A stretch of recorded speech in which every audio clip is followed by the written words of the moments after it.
एक बार की बात है कि बनगिरी के जंगल में एक उन्मत्त हाथी ने भारी उत्पात मचा रखा था।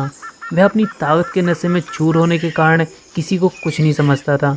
बनगिरी में एक ही पेड़ पर एक चिड़िया और चीड़े का एक छोटा सा सुखी परिवार था। चिड़िया अंडों पर बैठी नन्हे नन्हे प्यारे बच्चों के निकलने के सुनहरे सपने देखती रहती। एक दिन क्रूर हाथी गरजता चिंगाड़ता पेड़ को तोड़ता मरोड़ता उसी ओर आया। देखते ही देखते उसने चिड़िया के घोंसले वाला पेड़ भी तोड़ डाला। घोंसला नीचे आ गिरा, अंडे टूट गए और ऊपर से हाथी का पैर उस पर पड़ा। चिड़िया और चिड़ा चीखने चिल्लाने के सिवा और कुछ न कर सके। हाथी के जाने के बाद चिड़िया छाती पीट पीट कर रोने लगी। तभी वहाँ कटफोड़ भी आई। वह चिड़िया की अच्छी मित्र थी। कटफोड़वी ने उनके रोने का कारण पूछा तो चिड़िया ने अपनी सारी कहानी कह डाली।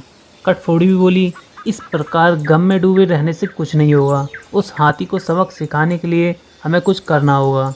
चिड़िया ने निराशा दिखाई और बोली, हम छोटे छोटे जीव उस बलशाली हाथी से कैसे टक्कर ले सकते हैं।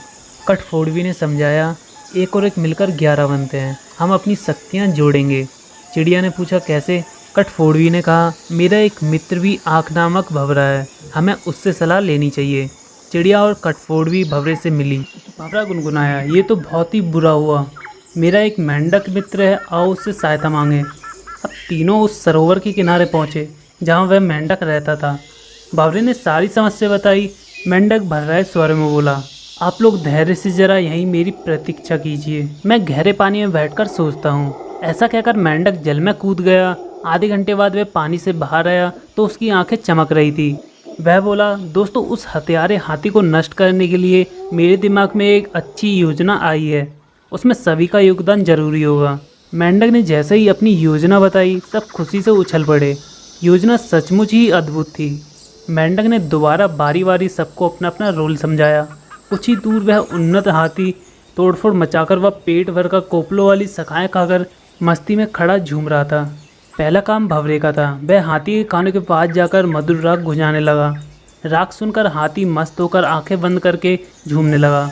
तभी कटफोड़वी ने अपना काम कर दिखाया। वह आई और अपनी सुई जैसी नुकीली चोंच से उसने तेजी से हाथी की दोनों आंखें भीन डाली। हाथी की आंखें फूट गई। वह तड़पता हुआ अंधा होकर इधर उधर भागने लगा। जैसे जैसे समय बीतता जा रहा था, हाथी का क्रोध बढ़ता जा रहा था। आंखों से नजर न आने के कारण ठोकरों और टक्करों से शरीर जख्मी होता जा रहा था। जख्म उसे और चिल्लाने पर मजबूर कर रहे थे। चिड़िया कृतज्ञ स्वर में मेंढक से बोली, भैया, मैं आजीवन तुम्हारी आभारी रहूंगी। तुमने मेरी इतनी सहायता कर दी।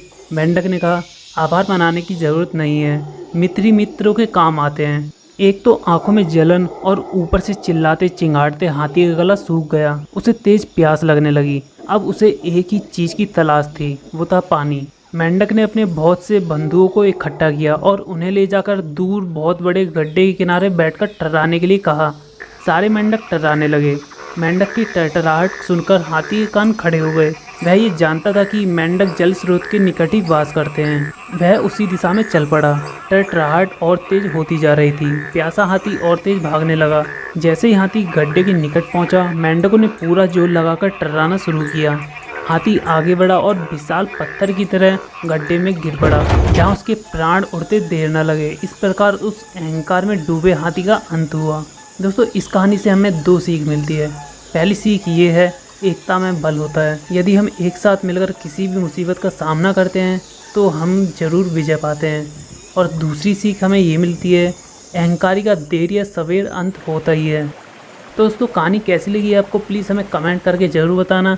और अच्छी लगी तो वीडियो को लाइक करना, शेयर करना सबके साथ में, और चैनल को सब्सक्राइब करना ऐसी कहानियाँ सुनने के लिए। तो मिलते हैं अगली वीडियो में। बाय, टेक केयर दोस्तों, अपना ख्याल रखना।